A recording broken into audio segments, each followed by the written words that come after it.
우리 하나님은 은혜를 베푸시는 좋으신 하나님이십니다. 믿습니까?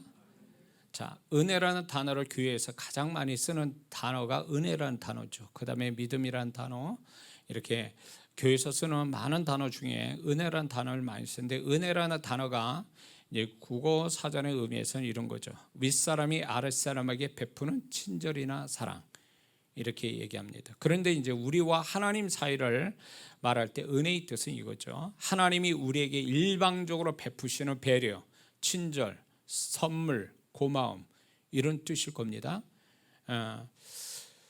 왜 이 은혜를, 이 단어를 얘기하냐면, 하나님이 이 땅에 우리에게 커다란 은혜를 베푸셨는데, 그것은 예수님이 이 땅에 오셔서 우리 위해 십자가에서 생명을 버리셔서 우리를 하나님께 나아갈 구원을 주신 일이 바로 은혜라는 것입니다. 믿습니까? 우리가 스스로 하나님의 구원을 가질 수도 없고 원하지도 않았지만, 하나님이 세상을 사랑하사 독생자를 주신 것, 그리고 하나님이 나를 일방적으로 선택하여서 성령으로 말미암아 나 같은 죄인까지 구원을 받게 하신 것, 이것이 최대의 은혜인 줄 믿습니다. 아직도 예수를 안 믿는 세상 바깥에 착한 사람들 얼마나 많습니까? 그들보다 우리가 착해서 구원을 먼저 받은 것은 절대 아닙니다. 하나님의 은혜가 그들에게 아직 임하지 않아 있기 때문에, 성령께서 구원을 주시는 성령의 감동이 없기 때문에 그들은 아직 구원을 못 받은 것뿐이지, 하나님의 은혜가 그들에게 임하면 얼마든지 구원을 오늘 속히 받을 수 있는 줄 믿습니다. 그러므로 우리가 전도할 때에 저 사람 성질이 더러워서 예수 안 믿을 것 같아, 이러면서 우리가 단정적으로 생각을 해서 전도하는 것을 주저하거나 마음에서 이미 포기하면서 기도는 합니다. 왜냐하면 구원받아야 되니까 기도는 하지만 마음에서는 이미 저 인간은 안 돼, 이렇게 생각하며 기도하는 사람이 있다면 그건 불신앙이고, 그건 그 영혼을 사랑하지 않는 증거고, 하나님의 은혜가 얼마나 깊고 큰가를 모르는 사람들이 그렇게 말을 한다는 것입니다. 하나님이 은혜를 주시지 못할 사람이 세상에 어디 있습니까? 모든 사람에게 미치는 은혜거든요. 예수 그리스도는 우리만을 위한 구원자가 아니라 세상 모든 사람을 위한 구원자이심을 믿습니다. 그렇기 때문에 우리가 함부로 내가 단정져서 안 된다, 된다, 할 수 없다, 이런 식으로 우리가 내 능력이 모자라니까, 상황이 어쩔 수 없으니까, 그 사람이 인격이나 모든 게 잘못되어 있으니까 우리가 스스로 단정해버리면 하나님의 은혜가, 그 사람에게 나아갈 하나님의 은혜가 나 때문에 그 사람이 하나님의 은혜를 못 받는다라는 생각을 가져야 됩니다. 그렇게 되면 내가 그 사람 위해서 하나님의 은혜가 임하면 얼마든지 변화되고 축복되고 구원받고 하나님의 정말로 귀한 자녀가 될 수 있음에도 불구하고, 우리 스스로가 단정적으로 내가 아무리 노력해도 안 됐다라고 하는, 내가 몇 년을 애썼는데도 안 됐다라고 하는 이런 사실 하나 앞에서 안 돼라고 말한다면, 그게 하나님의 은혜를 내가 스스로 막아버리는 불신앙이면서 그 영혼에 대한 하나님의 일하심을 막는 하나의 또 죄인이 될 수밖에 없다는 거 우리는 잊지 말아야 됩니다. 그러므로 하나님의 은혜는 누구에게나 다 미칠 수 있고, 하나님의 은혜가 임하면 안 변할 사람이 없고, 하나님의 은혜가 임하면 안 변할 상황도 없는 줄 믿습니다. 다 모든 것들이 하나님의 은혜로 모든 것이 하나님 보시기에 좋게 바뀌는 게 분명하고, 우리는 그 은혜를 먼저 받았다는 것에 대해서 감사함이 있어야 될 줄 믿습니다. 아직 은혜를 못 받은 그 사람들을 우리가 불쌍히 여기고, 그 사람들도 가능성이 있다라는 우리가 그런 어떤 소망적인 마음 가지고 기도하고 접근하고, 그리고 그 사람을 위해서 정말로 애써주고 사랑을 베푸는 것이 우리가 해야 될 태도지, 우리가 스스로 안 된다고 자꾸 이렇게 못한다고 안 된다고 이렇게 해버리면 하나님의 은혜를, 그 사람조차도 하나님의 은혜를 모르는 자인 것을 우리는 알아야 될 줄 믿습니다. 그러나 이제 이렇게 하나님의 은혜의 측면에서 하나님의 은혜의 측면에서 보면 네 종류 사람이 있습니다. 첫 번째는 하나님의 은혜를 모르는 자, 은혜를 믿지 않는 자, 은혜를 거절하는 자가 있습니다. 그들은 누굽니까? 바로 세상 사람들이죠. 아직 구원받지 못한 세상 사람들. 그들은 결국 하나님의 은혜를 거절한 대가로 지옥 가는 겁니다. 우리는 엄밀히 말하면 이거예요. 그 사람들을 죄 때문에 믿지 않는 그 사람이 죄 때문에 자기 죄 때문에 지옥 간다라기보다는 하나님의 은혜를 거절한 그 대가로 지옥 간다라는 것입니다. 죄를 얼마든지 용서함 받고 하나님 자녀되고 천국 들어갈 하나님이 기회를 살아 숨쉴 때 주셨는데도 불구하고 수많은 전도자를 보내고 수많은 전도지를 또 봤을 거고 그렇게 복음을 듣는 소리도 많이 들었을 텐데 그게 하나님의 은혜인데 안 받아들인 그 대가가 지옥이라는 거죠. 그렇기 때문에 세상 사람들은 하나님의 은혜를 거절한 사람이라는 것입니다. 그러므로 이 땅에 태어나 모든 사람은 하나님의 최대의 은혜인 구원을 받아도 그만 안 받아도 그만이 아니라 반드시 받아야 됩니다. 살아있을 때 받아야 되는 거예요. 그래서 세상에 태어나서 예수 믿지 않으면 태어나지 못한 사람보다 더 불행하고 비극적인 인간이 된다는 건 분명한 사실입니다. 사람이 태어나면 반드시 구원받아서 천국 가는 사람이 돼야 이게 마땅하고 그게 인생 잘 사는 것인데 예수를 믿지 않고 살다가 죽으면 그 영혼이 태어나지 못한 사람보다 더 불행한 죽음 다음에 삶을 이어갈 수밖에 없다라는 거죠. 두 번째, 하나님의 은혜를 받았으나 은혜를 은혜로 여기지 않는 자들이 있습니다. 은혜를 우습게 가볍게 여기는 자들이 있습니다. 그들이 누굴까요? 구원을 받았으나 세상 바깥에서 세상 사람과 같이 사는 성도를 얘기하는 겁니다. 하나님의 은혜를 은혜로 여기지 않으면 언젠가는 그들이 사는 동안에 또 죽음 너머에서 그 하나님의 은혜가 사라지는 것을 경험하게 된다는 것입니다. 이 소돔과 고모라 성에 들어간 롯은 결국 어떻게 보면 타락한 오늘날 타락한 그리스도인, 교회를 떠난 타락한 그리스도인을 예표할 수 있다는 거죠. 그래서 그 세상에 죄 많은 소돔과 고모라에서 롯이 살아가면서 그들 문화에 젖어버리고 결국 하나님께서 정말로 아브라함을 통해서 한 번은 군사력을 통해서 소돔 땅에서 롯이 구원받지 않습니까? 그러나 다시 돌아갔습니다. 그러고 나서 아브라함의 기도가 없었다면 그는 그 멸망당한 소돔과 고모라 성의 사람과 동일하게 멸망받을 수밖에 없는 사람이 돼버리고 만 거죠. 오늘날 이 구원받았으나 세상에 겁없이 세상으로 돌아가서 세상 사람같이 사는 그 사람들이 현대판 롯이에요. 그들은 정말로 하나님의 은혜가 누군가가 중보를 해서 그 영혼이 교회로 이끌림 받지 않으면 그 사람은 제가 볼 때는 구원을 잃었다고 보는 거죠. 롯에서 이미 예표가 됐다는 것입니다. 구원이 그렇게 우리가 세상에 하나님 앞에 신앙생활하고 정결한 삶을 사는 것, 세상과 구별되어 살아가는 이것은 기본으로 구원받은 자의 구원에 보답해야 되는 기본인데도 불구하고 이거를 지키지 않고 구원이 아무것도 아닌 것처럼 세상 사람과 동일하게 살아가는 걸 당연하게 여기는 그 사람들은 구원을 우습게 여기는 하나님의 은혜의 산물인 최대의 은혜의 산물인 구원을 우습게 여긴 그 대가가 그들은 그 은혜가 사라지게 되고 사라지게 되면 그 다음에 심판을 받게 되겠죠. 그래서 어떤 면에서 예수님 안 믿는 사람을 구원해서 교회로 이끄는 것보다 더 시급한 것은 구원받았으나 구원을 우습게 여기서 세상 사람과 같이 더불어 살아가는 현대판 롯 같은 성도를 먼저 구원하느니 시급하다는 것입니다.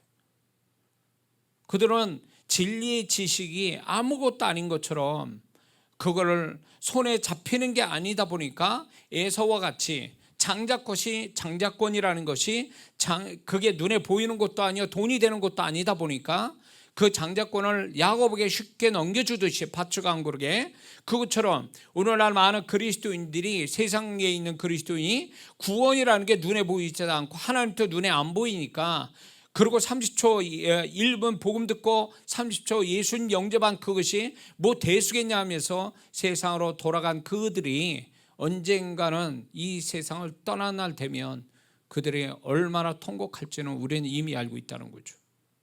겁이 없는 거죠. 하나님 세상으로 나가서 주님이 이끌어 주지 않는, 아브라함이 군사력 가지고 소돔의 롯을 구원하는 것처럼 하나님의 능력으로 그들을 구출해 내지 않으면 그 영혼은 망하는 자가 된다는 거죠. 롯은 아브라함이 아니었으면 그는 멸망하는 자와 동일한 취급을 당해서 멸망당할 수 있는 자예요. 이게 현대판 교회를 떠난 자의 결말이라는 걸 롯을 통해서 예표하고 있는 거죠. 그래서 지금 교회 다닐 때 신앙이 좀 이렇게 확실치 않은 어린 성도들은요, 세상 사람을 부러워해요.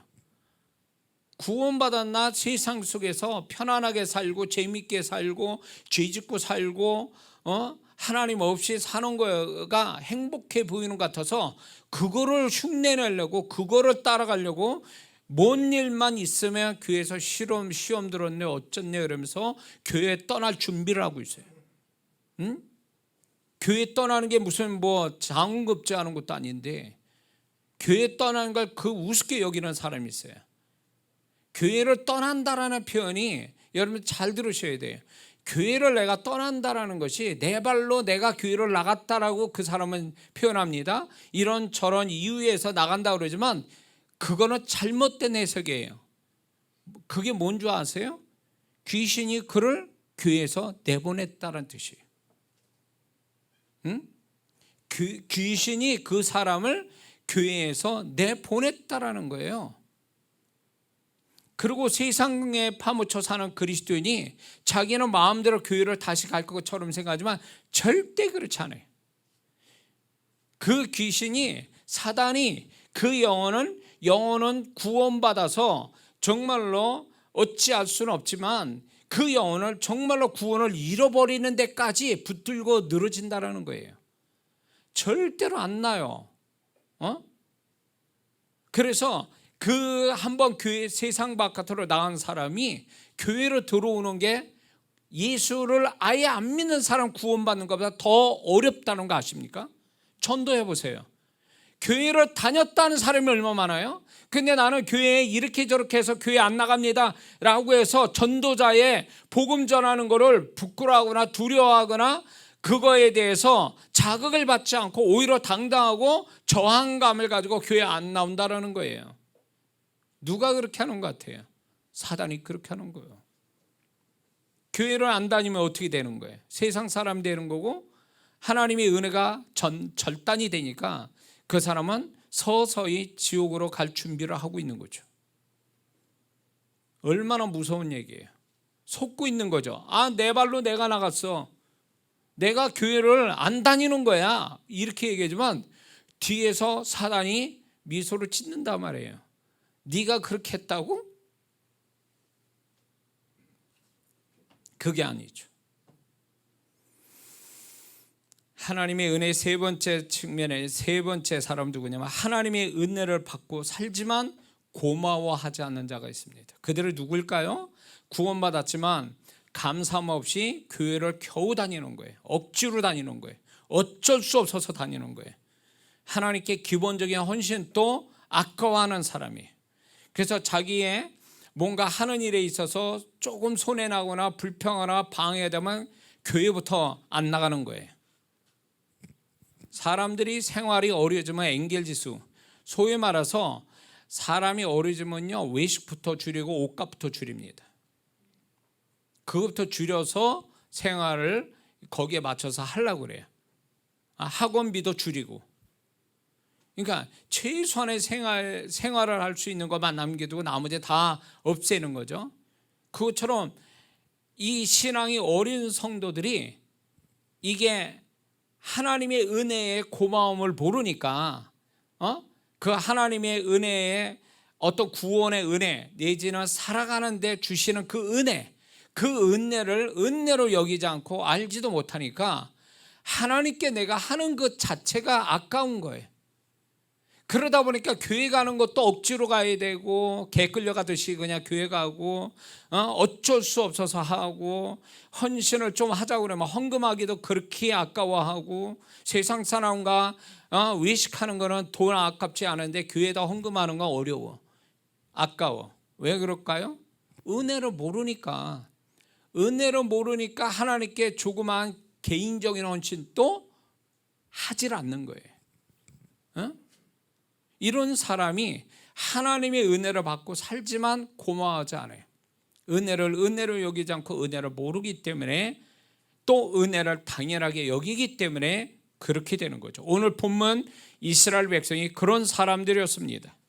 그들은 하나님의 은혜로 애굽에서 홍해, 광야 생활에서 하나님이 도우시는 세밀한 은혜가 있었잖아요. 애굽에서 10가지 재는 홍해를 건널 때 물이 갈라서 건넜죠. 광야에서 구름 기둥, 불 기둥, 그다음에 만나로 먹이고 생수를 먹이시고 이런 여러 가지 이런 것들이 있음에도 불구하고 그들은 감사함 없이 당연히 여겼다라는 것입니다. 그런데 오늘 본문처럼 하나님의 뜻에 의해서 에돔 땅이 가나안에 가까이 가는데 지름길이었습니다. 근데 에돔 족속들이 아마 방해를 했을 겁니다. 못 가도록. 그러니까 이게 결국은 돌아서 가는 수밖에 없어서 다시 광야로 나오게 됐단 말이에요. 광야로 나오니까 이 이스라엘 백성들이 다녀봤던 길이거든요. 그러니까 이게 가나안 땅으로 접근해 가는 게 아니라 가나안 땅에서 멀어지면서 더 고생한다고 생각이 드니까 열받은 거예요, 이 사람들이. 그러니까 이 사람들이 결국은 자기 생각대로 되지 않고 다시금 고생한다고 생각하니까 원망하고 불평했던 거죠. 지금까지 해온 하나님의 은혜에 대해서 그 감사는커녕 그 주신 은혜에 대한 어떤 하나님을 의심하고 지금 당장 자기들의 힘듦을 앞세워서 부정적으로 지금 자신의 삶을 보고 있는 이들에 대해서 하나님은 어떻게 했습니까? 오늘 본문처럼 불뱀이 결국 징계를 받게 되죠. 이들이 하나님이 지금까지 얼마나 세밀하게 그들이 머리 안 써도 될 만큼의 몸만 쓰면 되는 그렇게 하나님이 인도해 주신 거에 대한 은혜는 새까맣게 잊어버린 거예요. 그리고 그 은혜를 잊어버리고 당연하게 여기고 지금 당장 자기네들이 불편한 자기들의 생각에는 빨리 갔으면 좋겠고 이제 뭔가 쉽게 갔으면 좋겠는데 이게 그게 아니라 지금 뭔가 자기들의 계산대로 안 들어가고 좀 불편하고 힘든 게 전개가 된다고 생각 드니까 열받은 거예요. 그게 열받을 일입니까? 결국 뭐예요? 자기가 지금 불편하다는 거예요. 자기들이 지금 하나님이 나를 불편하게 만들었다는 거예요.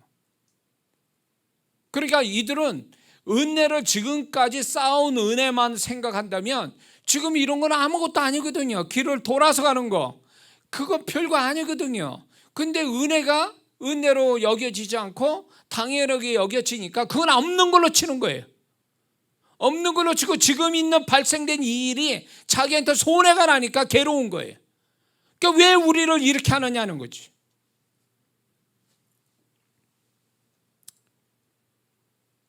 여기에 성도분들이 혹 여기 이런 모습의 성도가 있을까 두렵습니다. 지금까지 베풀으신 은혜가 아무것도 아닌 것처럼 생각하고 그리고 지금 당장 자기가 힘들고 손해나고 하나님에서 뭘 하는 거에 대해서 짜증내고 이런 것들에 대해서는 뭐가 자기가 대단하게 뭐 하나 이렇게 하는 것처럼 그렇게 생색내고 그렇지 않으면 하기 싫어서 도망다니고 이런 모습들이 바로 오늘 본문의 이스라엘 백성과 다를 바가 없는 거예요. 그리고 이제 자기는 교회 다닌다 이거예요. 교회 다니고 뭐 좀 하나님께 좀 헌금도 하고 뭣도 한다는 거예요. 그런데 자기 삶에 여러 가지 문제가 발생되니까 하나님 내가 지금 이렇게 하나님께 얼마나 잘하고 있는데 지금 내 삶을 이 지경으로 만듭니까? 라면서 그거 아주 불평하고 그것 때문에 교회 나오는 거 안 나오고 기도할 것도 안 하고 봉사할 것도 안 하고 이런 성도들이 있어요. 항상 하나님이 자기를 도와주셔야 되고 나는 잘 돼야 되고 나는 편안해야 돼. 그런 사람들, 이스라엘 백성의 하나님은 그런 거예요. 그런 하나님이 돼야 하나님이고, 만약에 자기들의 어떤 그런 생각에서 벗어나면 이거는 하나님이 아닌 거예요. 그러니까 이게 뭐냐고. 결국은 자기네들이, 이 이스라엘 백성이 자기들이 받아야 될 어떤 마땅히 받아야 할 하나님의 손길이 아니거든요.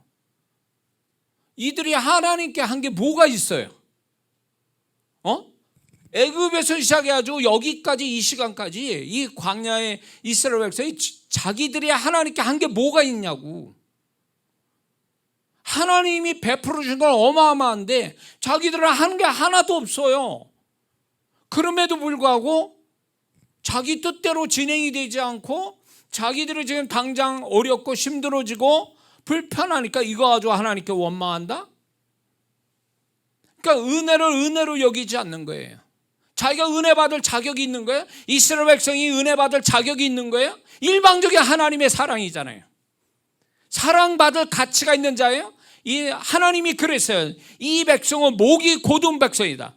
교만하기 이를 데 없다, 그 얘기예요. 그 얘기는 다시 말해서 교만한 자는 감사라는 게 일절 없어요. 이 교만한 사람들은요. 교만한 사람이 감사 잘한다? 그런 말 못 들었어요. 겸손한 자가 감사하는 자라도 교만한 자는 감사가 없어요. 왜 그런지 아세요? 당연하게 여기니까. 그러니까 이스라엘 백성은 교만한 자예요. 감사할 줄 모르는 자들이에요. 마땅히 그래야 된다라고 자기들한테 그래야 된다고 생각한 사람들이에요. 하나님께 그렇게 한 거예요. 하나님께 하는 것도 없으면서 받을 건 엄청 기대했는데 받은 거 자기들이 원하는 것만큼 못 받으니까 그게 불평이 되고 원망이 된 거예요. 그것만큼에. 오늘날 성도분 중에 이런 분이 있을까 겁이 납니다. 구원해 주신 것만 생각해도 어마어마한 은혜를 받은 거고, 그 구원의 은혜 속에 하나님이 살아가는데 우리에게 베푸신 은혜가 어마어마하게 담겨져 있거든요. 믿습니까? 근데 그런 은혜들이 우리가 알든 모르든 느끼든 안 느끼든 그분은 은혜를 성실하게 우리를 사랑하셔서 베풀어 가시는데 그걸 모른다라는 거예요. 그러니까 모르니까 없다라고 생각하는 거예요.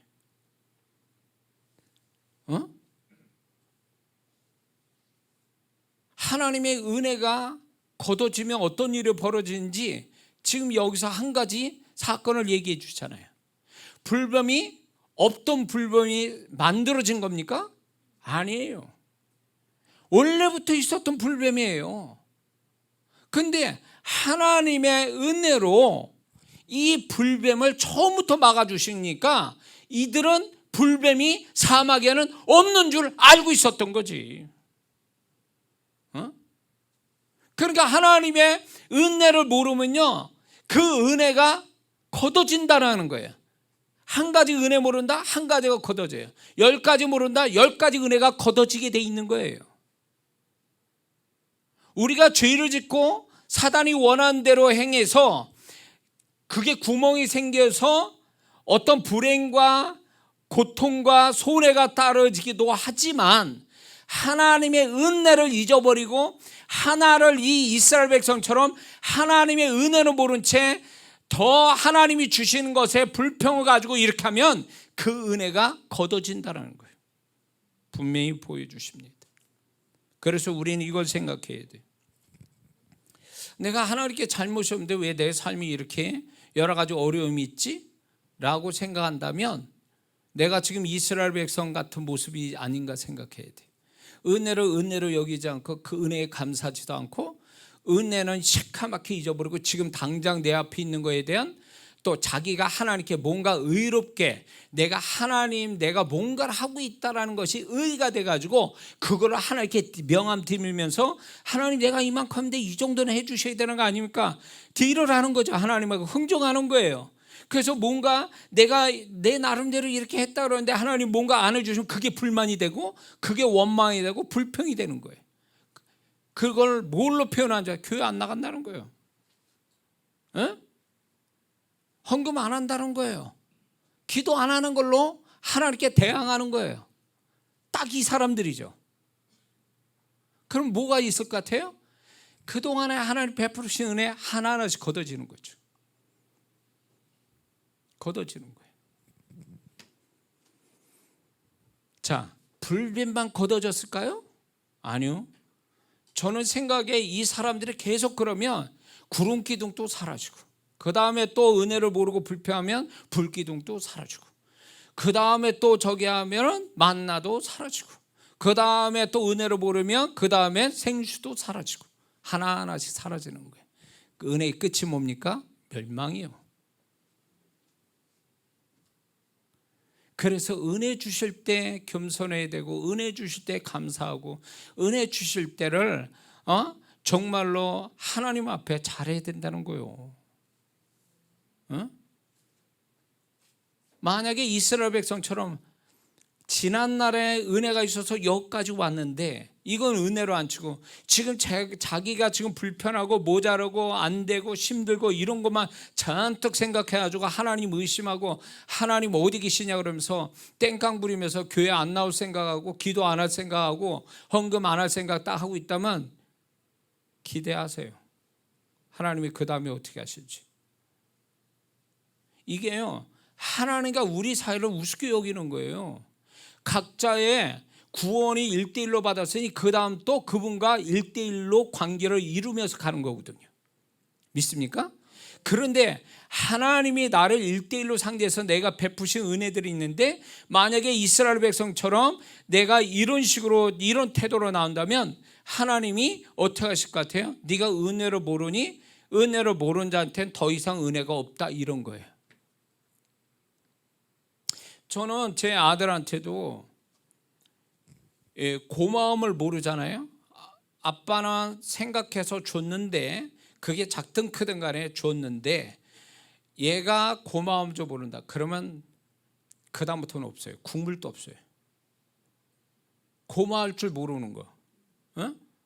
엄마 아빠가 어떤 마음 가지고 걔한테 뭘 하는 거에 대해서 그게 액수가 크든 작든 간에 어떤 것이든 간에 그게 부모가 자식을 사랑해서 생각해서 최선의 것을 줬다고 생각하는데 만약에 그거에 대한 고마움이 없다 그럼 그 다음부터 끝이에요. 없어. 국물도 없어요. 어느 부모나 다 그럴걸요?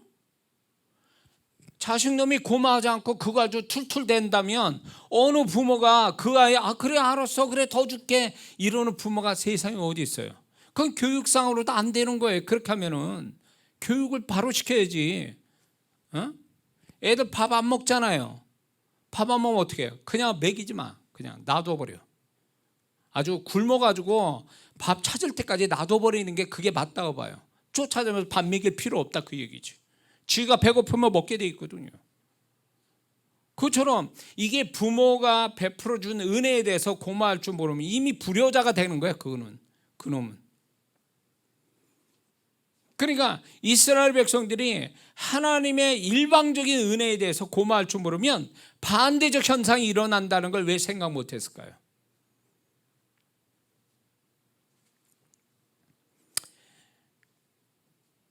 은혜의 측면에서 아주 네 번째 제일 좋은 성도의 모습이 은혜를 알고 고마워하고 보답하는 성도입니다. 이런 성도가 하나님 앞에 겸손한 자요 하나님이 더욱 은혜를 주시는 성도입니다. 있는 자는 더 있게 하신다고 말씀했습니다. 있는 자는 더 있게 하시고 없는 자는 그 있는 것마저 빼앗긴다 이렇게 말씀하신 마태복음 25장에 말씀하셨는데 그렇습니다. 은혜를 아는 자한테는 더 은혜를 주시는 하나님이세요. 그러나 은혜를 모르면 그 은혜마저도 다 걷어들이는 하나님이시라는 거죠. 그래서 우리는 믿는 자는 하나님께 뭘 더해서 뭐 열심히 뭔가 해서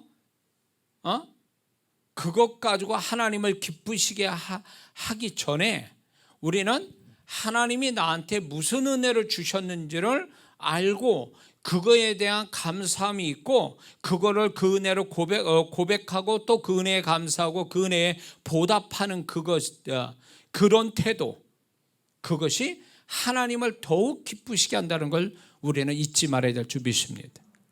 뭘 더해서가 아니야. 하나님께 뭘 더해서 하나님을 기쁘시게 하려고 하지 말고 지금 이 상황에 내가 이 지금 과거로부터 해서 지금까지 하나님이 베풀어 주신 게 너무 감사해서 하나님 더 안 주셔도 나는 지금 이 상태로도 나는 감사합니다. 기쁩니다.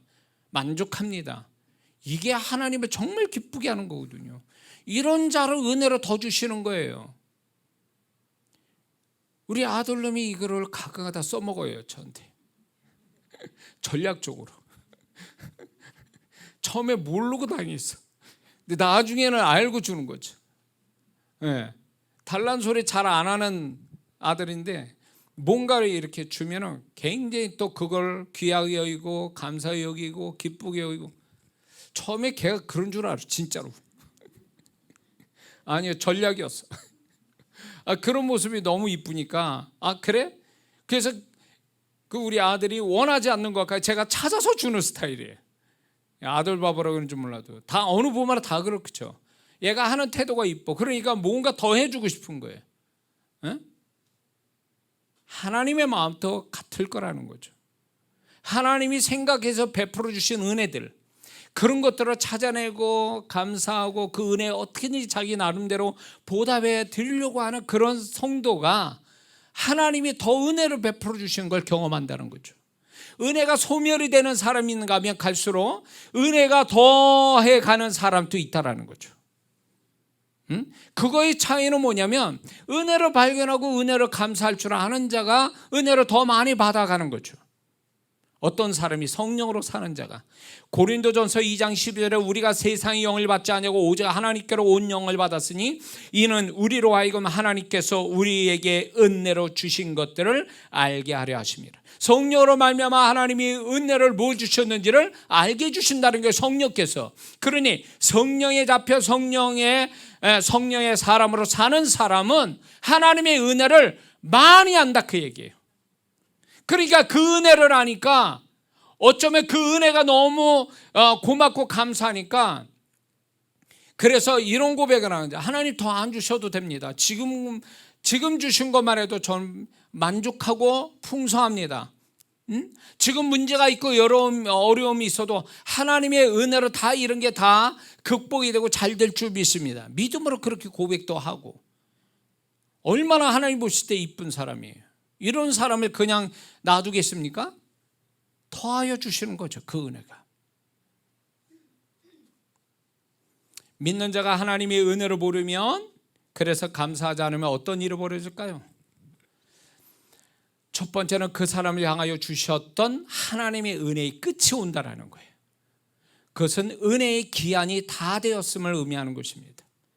그럴 때 은혜의 끝이라는 현상이 불길하게 나타나죠. 오늘 아까 얘기했지만 본문의 이스라엘 백성들이 바로 하나님이 주신 은혜들을 감사하지 모르고 모른 채 하니까 하나님이 네 이제 은혜가 끝났어. 끝난 증거로 보여줄게. 그게 불뱀이에요. 여쭙고 막아주셨잖아요. 하나님이 불뱀을. 없는 불뱀을 만들어 풀어놓은 게 아니란 말이에요. 있는 불뱀을 지금까지 지켜주셨는데 네가 은혜를 모르기 때문에 은혜가 없으면 어떤 일이 벌어지는지, 은혜가 끝나면 뭐가 벌어지는지 내가 보여줄게 하고 보여준 게 불뱀이란 말이에요. 이들은 몰랐던 거죠.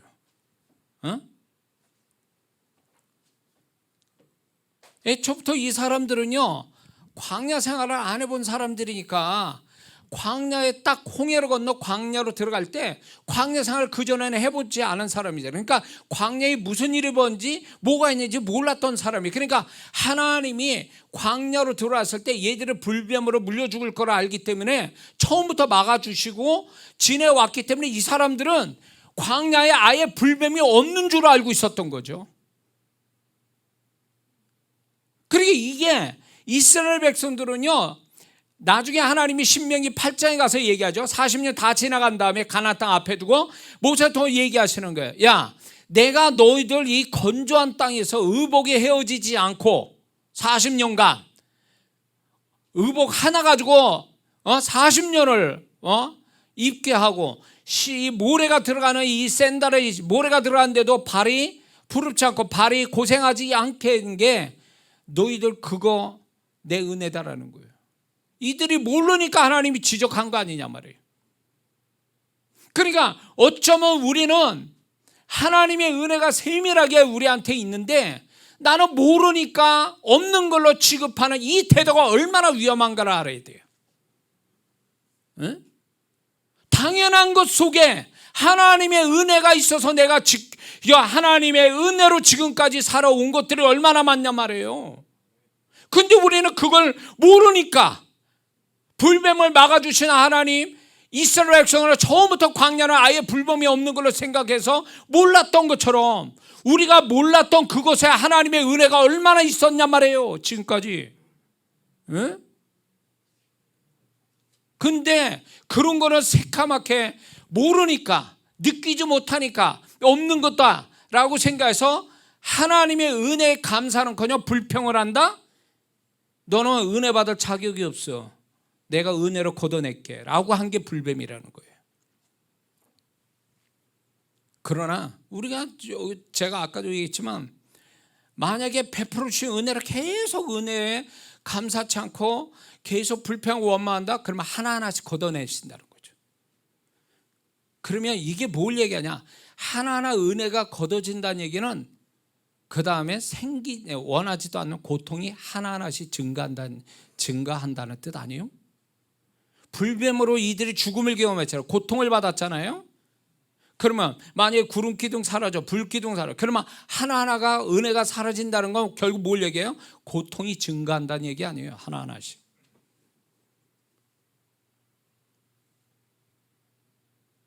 저는 이 나이쯤 되니까 하나님의 은혜라는 이 단어가 얼마나 새롭게 와닿는지 몰라요.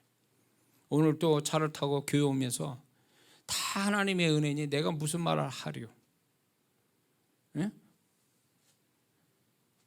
주님이 저를 어떻게 해도 저는 이제 더 이상 할 말이 없습니다. 왜? 난 지금까지 하나님의 은혜로 살았으니까. 지난 날을 돌이켜봐도 정말로 내가 봐도 기적 같은 삶이었거든요. 근데 내가 열심히 하고 노력해서 된 게 아니거든요. 하나님이 은혜가 내게 있었으니 내가 그 은혜를 타고 지금까지 살아온 거지, 그 은혜라는 것이 없었으면 나 혼자 허우적거리다 죽었을 거예요. 일찍이 죽었을 거예요, 저는.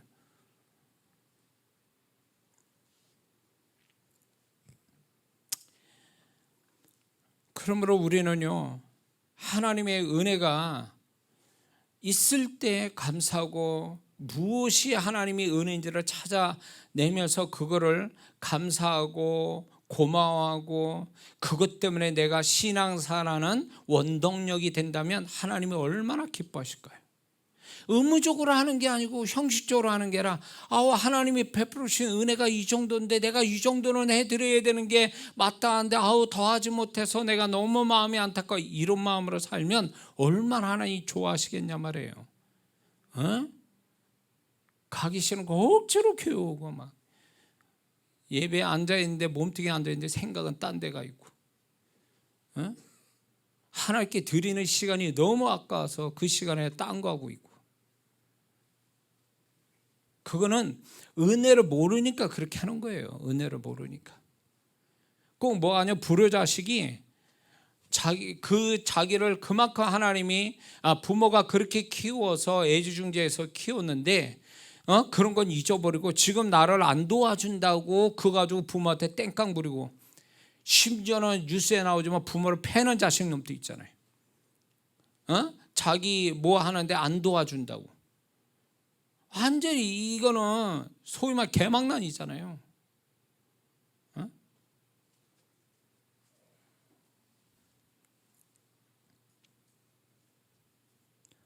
하나님과 우리 관계가 정말로 인격적인 관계고 사람보다 더 높은 차원의 차원에서 하나님과의 관계를 이해한다면 이럴 수가 없어요. 이스라엘 백성들은요. 응? 이들이 단체로 그러잖아요. 단체로. 이게 이 군중이라는 게 참 무서운 거예요. 이게 군중 심리라는 게. 근데 오늘날 성도들이요, 이스라엘 백성 같은 태도로 보여요. 군중 심리에 의해서 한 사람이 뭐가 불만이니까 전부 다 불만을 표출하고, 이런 군중 심리에 의해서 끌려가는 이것이 얼마나 위험한 줄 아세요? 그러니까 신앙생활 할 때 많은 성도들이 수많은 믿는 자 속에 하나로 생각해, 자기를. 그래가지고 휩쓸려 가는 걸로 생각해. 그 사람들이 뭐라 하면 같이 뭐라고 그러고, 그 성도가 이렇게 하면 나도 이렇게 하고, 저 성도가 저렇게 하면 또 저렇게 하고, 이 성도가 이 얘기하면 나도 이렇게 얘기하고. 그러니까 이 군중 심리에서 같이 몰려서 다니는 이런 거, 이게 신앙이 얼마나 잘못된 신앙인 줄 아세요? 구원을 단체로 받았습니까? 1대1로 받았잖아요. 인격을 가지신 살아계신 주님 앞에서 1대1로 구원받은 거란 말이에요.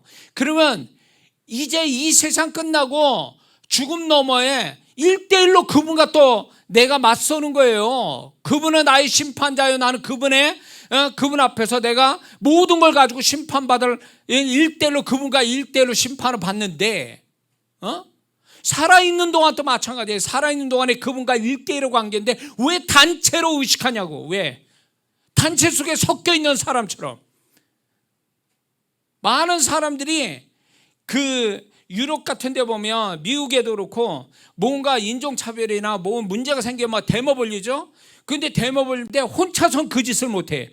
근데 막 단체로 막 데모 벌리니까 약탈하고 상가 때려 부시고 막 차 불내고 말이야. 뒤집어 엎고 사람들 막 다치게 만들어. 이게 군중 심리에서 되는 거거든요. 혼자면 그렇게 하겠냐고. 못하죠. 용기가 없어서. 근데 신앙생활을 이렇게 하는 사람이 있어요.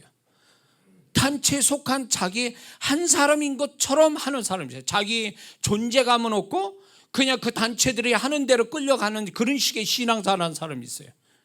그 위험합니다. 그러다 그 사람은 은혜고 뭐고 아무것도 없어져요. 이들이 만약에 1대1로 하나님이 상대했다면 이렇게 나왔을까요? 아니요. 단체니까 이 짓을 하는 거예요. 그러니까 신앙이 좋아진다, 성숙해진다는 거 뭔지 아세요? 내가 하나님과 1대1의 관계가 이게 선명해지고 분명해지고 확실해서 하나님과 1대1로 사귐을 가지고 살아간다는 게 분명해지는 게 이게 좋은 신앙이에요. 아멘해요. 그래서 그분이 나를 모르는 게 없고 나도 그분 앞에서 그분이 나를 모르는 게 없고 나도 그분을 1대1로 사귐이 있어서 인격적으로 그분을 상대하고 내가 말한 거, 내가 행하는 것을 그분 앞에서 정말로 내가 지킬 수 있고 책임질 수 있는, 그분으로부터 신뢰받고 인정받을 수 있는 그런 태도로 가지고 하나님을 섬기는 거. 이 사람이 신앙생활 잘하는 거라고요. 이게 단체로 어디에 섞여가지고 그냥 뭐라고 그러면 휙 도망다니고 말해요. 그러다 사람들 뭐라고 그러면 같이 데모 벌렸다. 뭐 문제 있으면 다 도망다니고 말이에요. 이런 식의 신앙이 안 된다. 그렇게 하면 큰일 납니다. 은혜를 모르잖아요. 그러면 하나님이 본복이 보입니다. 은혜를 걷어내시는. 그래서 우리가 살아가는 거에 대해서 어떤 식으로 불평하기 시작하면 그 사람은 은혜가 사라지기 시작한다고 봐야 돼.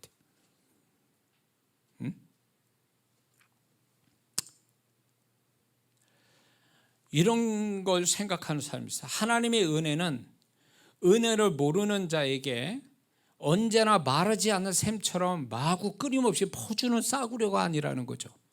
하나님의 은혜가 싸구려가 아니에요. 은혜를 알든 모르든 하나님이 옛다 먹으라 그러면서 막 퍼주는 게 아니라 끊임없이 흘러나오는 샘과 같이 하나님의 은혜가 막 퍼주는 싸구려가 아니라는 거예요.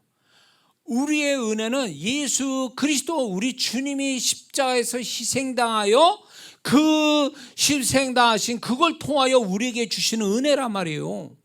그러니 하나님이 우리에게 주신 은혜는 값진 거예요. 왜? 중간에 예수 그리스도 그분으로 말미암아 온 은혜니까 너무나 값진 은혜란 말이에요.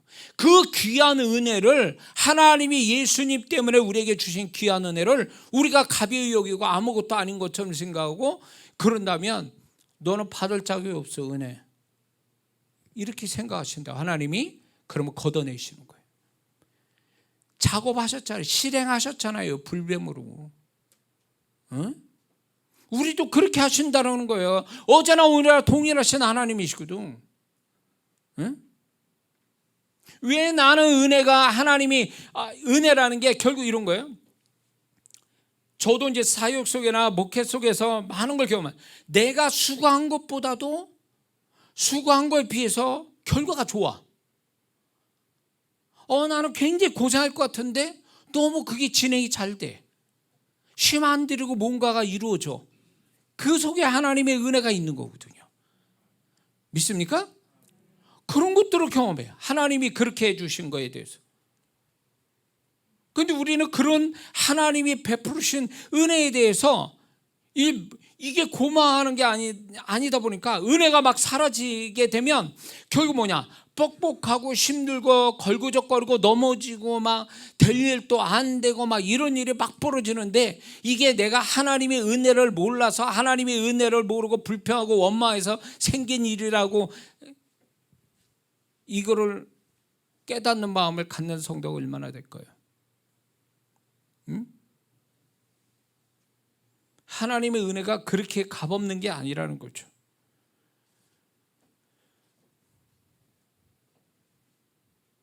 이 사건은요, 옛날에 이들에게 겪었던 하나의 사건이 아니라, 한 번의 사건이 아니라 오늘 또 이스라엘 백성 같은 태도 보면 반복된 사건이라는 거, 이룰 수 있다라는 거에 대해서 하나님이 계시해 놓은 거예요. 믿습니까? 하나님의 은혜를 잊어버리며 하나님의 은혜에 대해서 모르고 감사치 않으면, 두 번째, 하나님의 보호막이 일시적으로 제한적으로 열린다는 거죠. 그것은, 그 말은 결국 사단에게 역사할 틈을 주게 된다는 걸 의미하는 거예요. 그래서 우리가 하나님의 은혜를 모른 채 지금 있는 벌어진 것 때문에 불평하고 원망하면, 소위 말해서 법정에 가면 이런 단어를 쓰더라고요. 판사에게 괘씸죄에 걸려서 형이 더 많이 받는 사람이 있다고 그래요. 저는 그 말을 여기다 쓰고 싶어요. 하나님을 향한 괘씸죄, 이거는. 그러니까 하나님이 이런 괘씸죄에 걸린 이 사람들, 은혜로 여기지 않는 이들에 대하여 하나님이 징계를 하시는 거죠.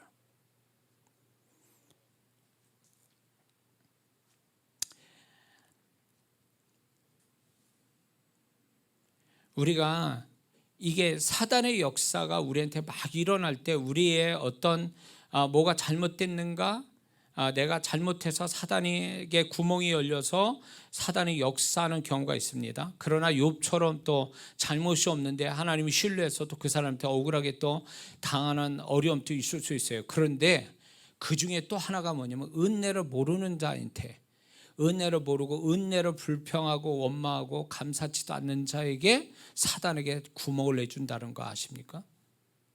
이것도 죄예요. 은혜를 모르는 죄. 은혜를 모르거나 감사치 않으면 더욱 심각한 것은, 은혜의 시간이 지나면 은혜를 모르는 것에 대한 심판이 온다는 것입니다. 이것은 하나님의 사랑이 끝나면 공의의 하나님을 만나는 것과 같은 원리입니다. 여기서 우리가 알아야 할 것은, 하나님이 주시는 은혜의 시간이 길거나 짧게 만드는 것, 그리고 은혜의 깊이, 사이즈, 강도의 차이는 누가 만드냐? 믿는 자의 태도에 달려 있다는 거예요. 하나님이 은혜를 더 주실 거냐, 많이 주실 거냐, 길게 주실 거냐, 아니면 깊게 주실 거냐, 이거는 하나님의 주권인데, 그렇게 하게끔 만드셔야, 하나님을 누가 만드냐면 믿는 자가 은혜에 대한 태도에 따라 달라진다는 거예요. 그래서 하나님 보실 때 은혜로 모르는 자는 은혜가 단발적으로 끝날 수 있어요. 깊이도 없고 사이즈도 얼마 안 되고 이럴 수 있어요. 그러나 은혜를 은혜로 여기고 감사하고 그 은혜에 정말 보답하려고 하는 성도는요, 그 은혜의 시간이 길어지고 은혜의 강도가 세지고 사이즈도 커지고 양도 많아지는 축복을 받는다는 거죠. 우리가 잘해서 받는 것들이 있어요. 그러나 근본적으로 가보면 다 하나님의 은혜에서 나오는 거예요. 하나님의 은혜에서. 그래서 내가 뭘 했어? 근데 하나님이 그걸로 상을 주셨어. 그럴 때 나는 받을 만한 사람이야. 그러면 어떻게 될까요? 그 사람 은혜 그 다음으로 뚝 끊어집니다. 우리가 잘나서 구원받은 거예요? 착해서? 내가 잘해서 하나님이 나를 상 주시는 거냐고. 아니에요.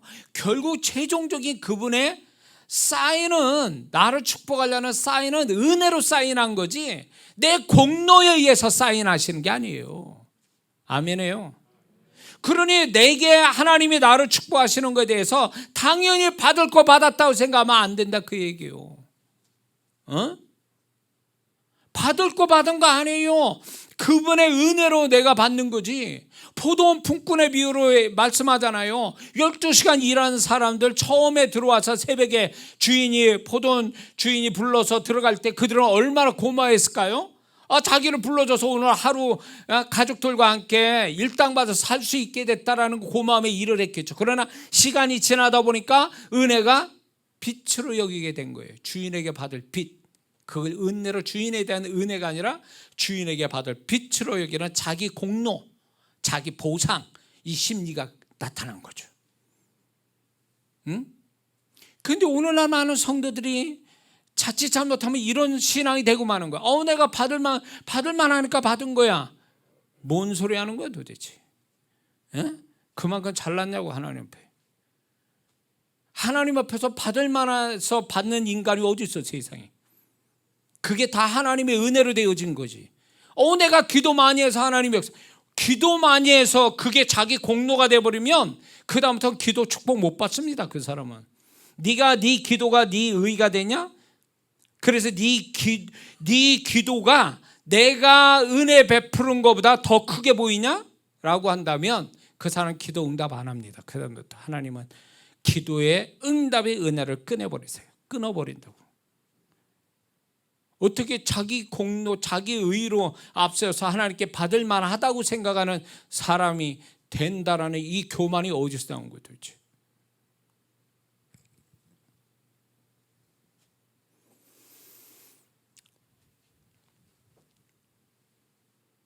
하나님의 은혜로 보답하는 자, 감사하려고 보답하려고 하는 자, 그 사람은 더 은혜가 더 많아지겠죠.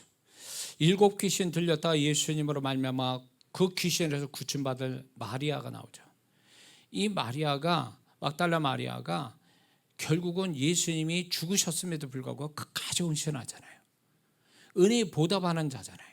그러니까 부활의 첫 모습을 이 여인에게 처음 보여주세요. 제자들이 아니고. 이 얘기는 뭐냐? 은혜로 아는 자에게 은혜의 영광을 주시는 거예요. 또 은혜의 영광을, 은혜의 선물만 주시는 게 아니라 은혜의 영광을 주신다 그거예요.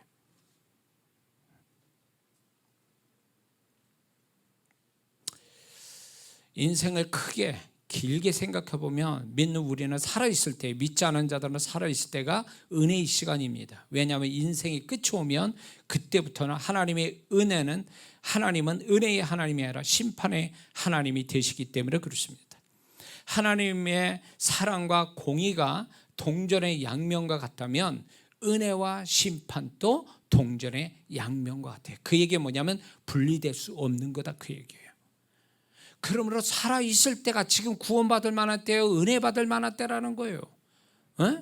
지금 하나님이 은혜를 주실 때 은혜를 받고 살아야 되는 거예요. 하나님이 내가 잘나서 은혜 주시는 게 아니에요. 그분의 일방적인 사랑 때문에 은혜 베푸는 거. 왜 주는 것도 못 받냐고, 하나님 주시는 것도.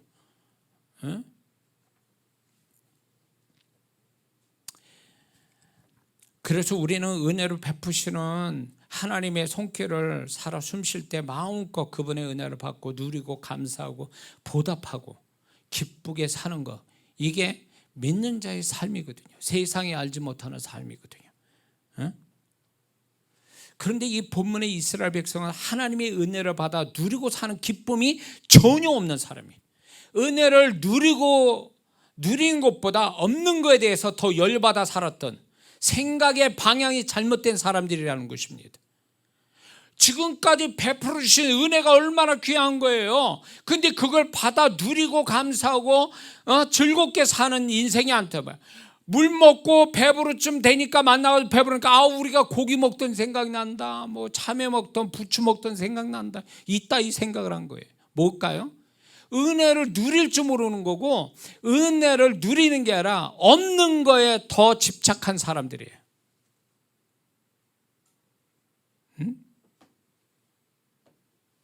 건강을 잃어봐야 건강의 소중함을 알잖아요. 건강 주실 때는 별짓거리 다 하고 있다, 아파서 병원에 딱 들어가, 그러다 병원 들어가 살아봐요.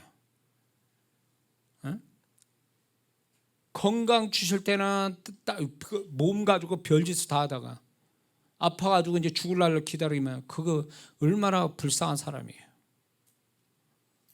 코로나로 제가 한 20일, 19일 동안 병원에 있을 때 정말 이게 내가 이렇게 하나님이 우리 교회를 주시고 성도를 주시고 건강을 지금까지 지켜서 제가 이렇게 목회를 할 수 있다는 게 다시 한번 거기서 얼마나 절감한지 몰라요.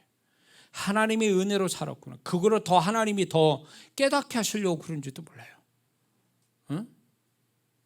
왜 주실 때는 그걸 감사하고 누릴 줄 모르고 있다가 왜 없는 것만 가지고 그거 가지고 투정 부리고 없는 거 가지고 불안해하고 두려워하면서 그렇게 살아야 되냐고. 지금까지 하나님의 은혜로 잘 살아왔음에도 불구하고 지금 뭐 하는 것 같아요? 주님이 어떻게 얘기하시는 것 같아요 지금 여러분들에게?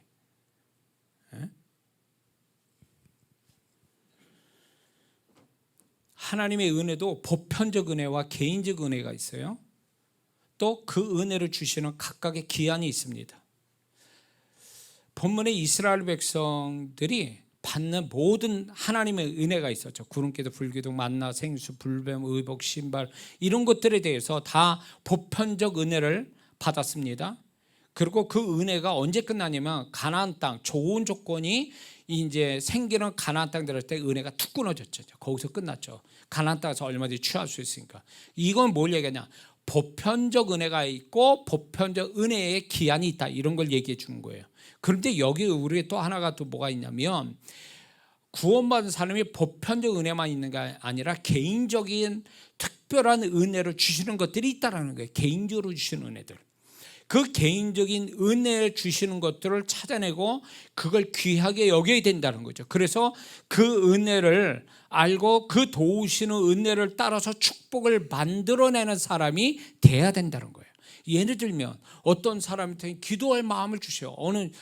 어떤 사람은 교회에 나올 마음 주세요. 어떤 사람은 헌신할 마음을 주세요. 이게요, 내가 착해서 나오는 마음이 아니에요.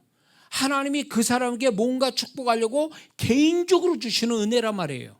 어떤 사람은 찬양을 너무 좋아해. 찬양해서 하나님 음성도 듣고 찬양을 줘서 위로도 받고 힘을, 그건 찬양을 통한 하나님의 은혜가 오는 거예요.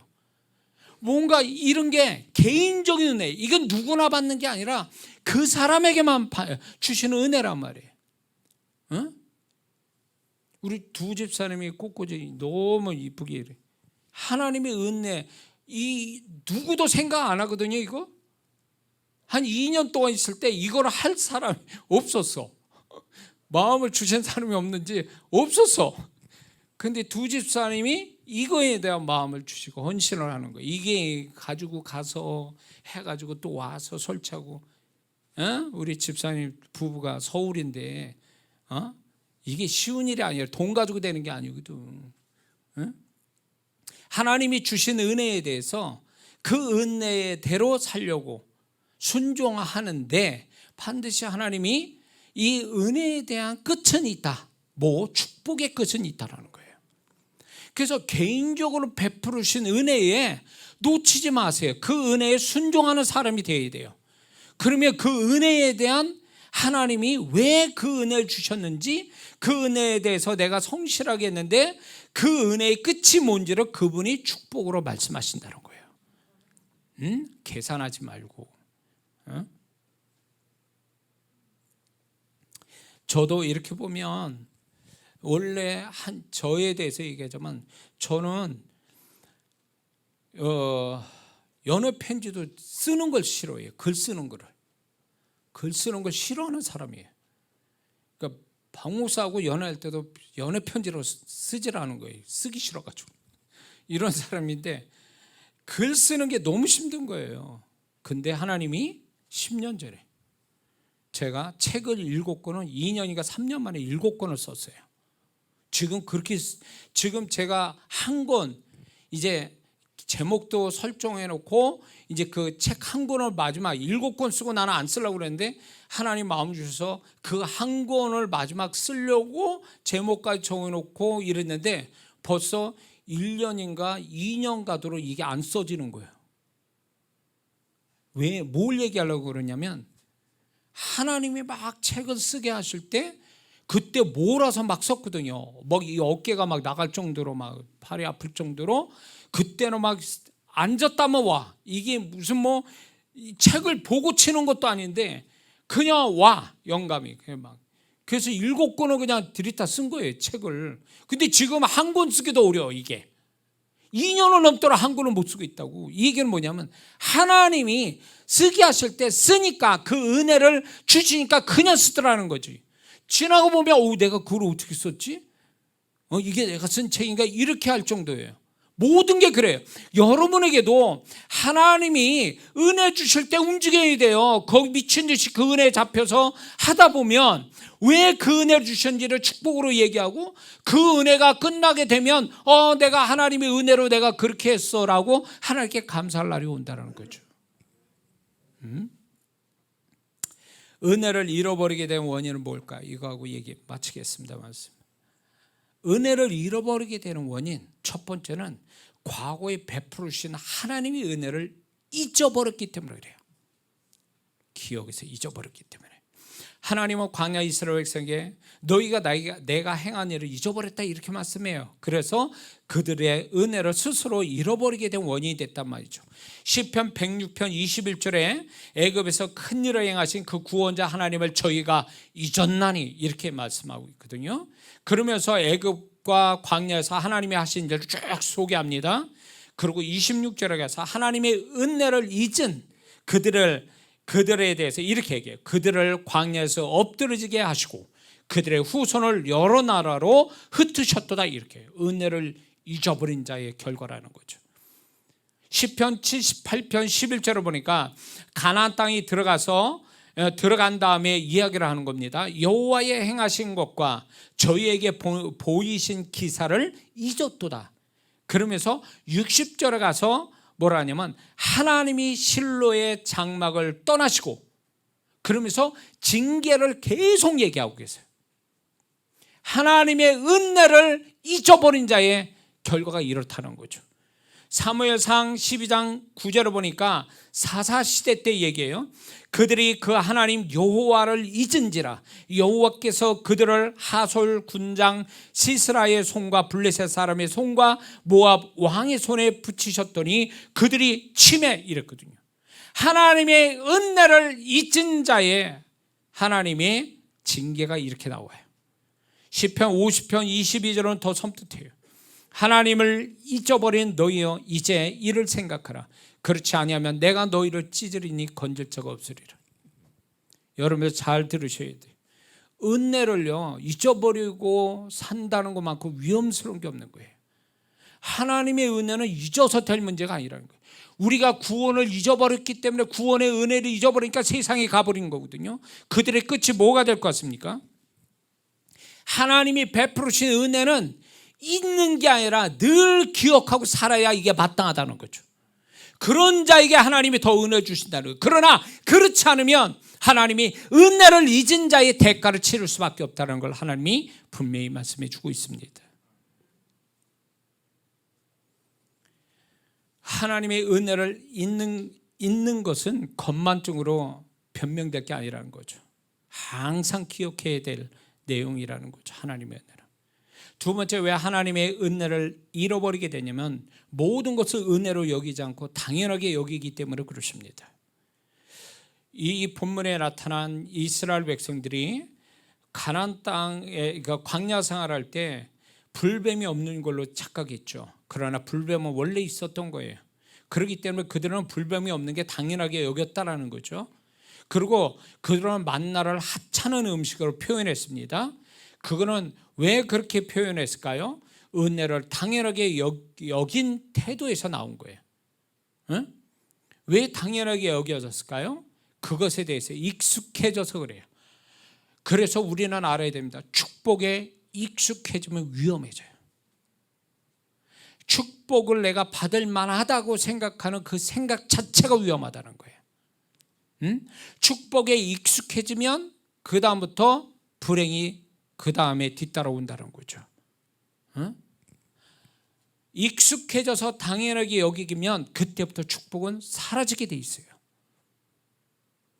제가 주님 이 말씀을 받아가지고 정리해서 여러분에게 전할 때 협박으로 듣지 마세요. 이건 하나님이 구약에도 그렇게 하셨고 그 하나님이 지금 또 그렇게 하고 계세요. 근데 이거를 못 알아채가지고 지금 또 하나님의 은혜는 사라지고 있는데 왜 은혜가 사라진지 모른 채 막 헤매고 도는 사람이 있어요. 그러지 말라라는 거예요 지금.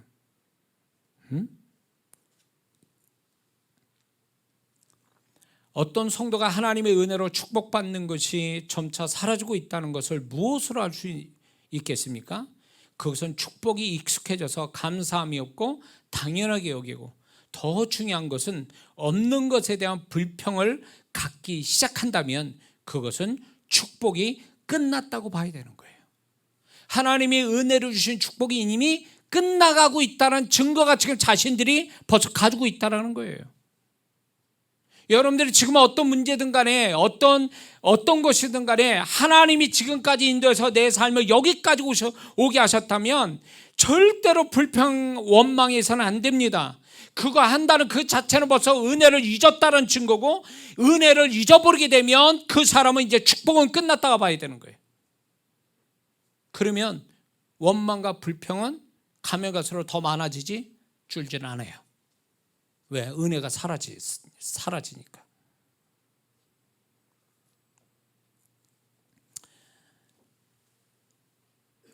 지금 만약에 이런 상태라면 지금 있는 것마저 없어지는 사태가 벌어질 일이 벌어질 지점이 생긴 거예요. 이제 이런 은혜가 끝나면 불뱀은 준비되어 있는 거예요. 은혜가 사라지는 것으로 끝나지 않고 은혜 대신 손해가 대신 나타나기 시작한다는 거예요. 그러니까 우리는 이런 거예요.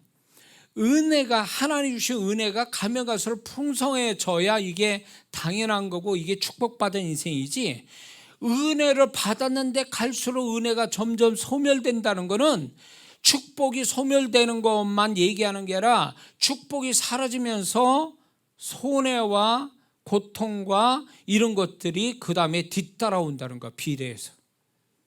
이래서 위험하다는 거죠. 은혜를 잃어버리게 된 세 번째는 은혜에 감사치 않기 때문에 그래요. 은혜는, 하나님이 베풀으신 은혜는 반드시 감사하는 자가 되어야 돼요. 믿습니까?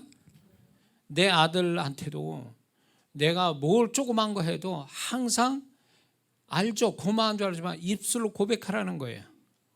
고맙다는 말을 반드시 듣기를 원해요. 왜냐? 그게 하나님의 방법이에요. 그래, 네 마음을 알아. 근데 저에게도 그 얘기하셨거든요. 하나님께서 내가 네 마음을 알지만 표현해라, 이렇게 얘기하셨거든요. 10명의 문둥병을 길 가다가 고침받아서 주님으로, 그러나 한 명 와서 감사하다고 했을 때 그 9명 어디 갔냐고 얘기했어요. 무슨 얘기예요? 주님은 마음으로 안다 해도 입술로 표현되는 걸 원하신다는 거예요. 그래서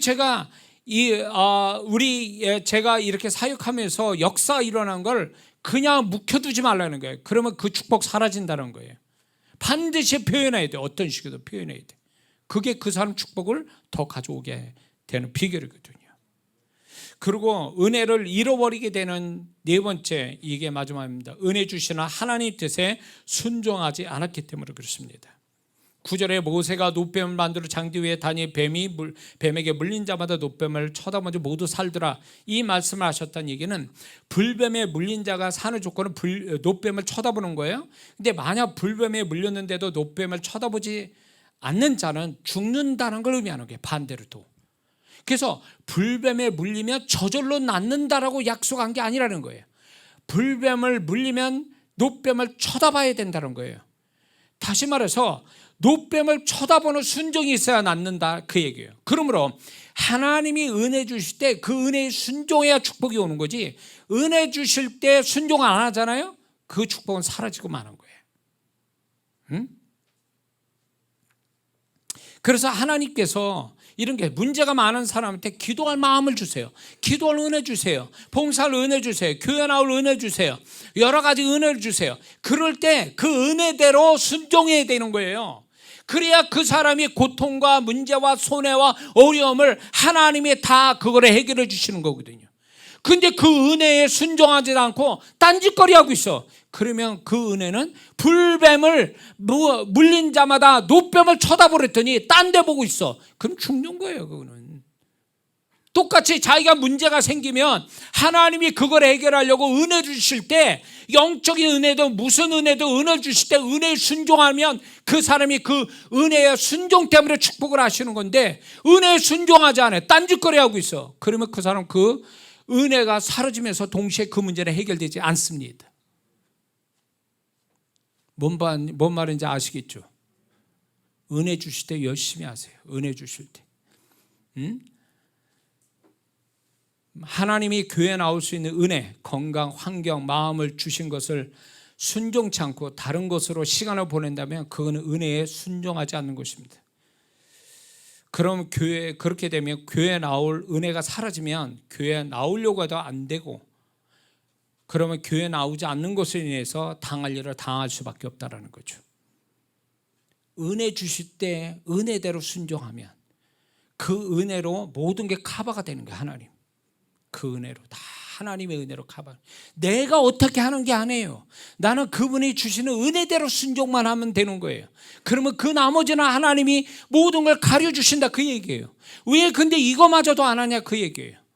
왜 인간적인 그 짧은 생각에 교만한 생각에 계산하고 있고 자기 이기적인 생각을 해서 하나님이 주시는 이 귀한 은혜들을 다 놓쳐가느냐, 그거예요. 그러니까 축복을 충분히 받고 살아갈 수 있는 사람이 축복을 못 받는 것은 그 사람이 잘못돼서가 아니라 하나님의 은혜에 그거 흐름 따라 가지 않기 때문에 축복이 되지 못하는 성도들이 많아요. 착한 성도 중에 이런 사람 많아요.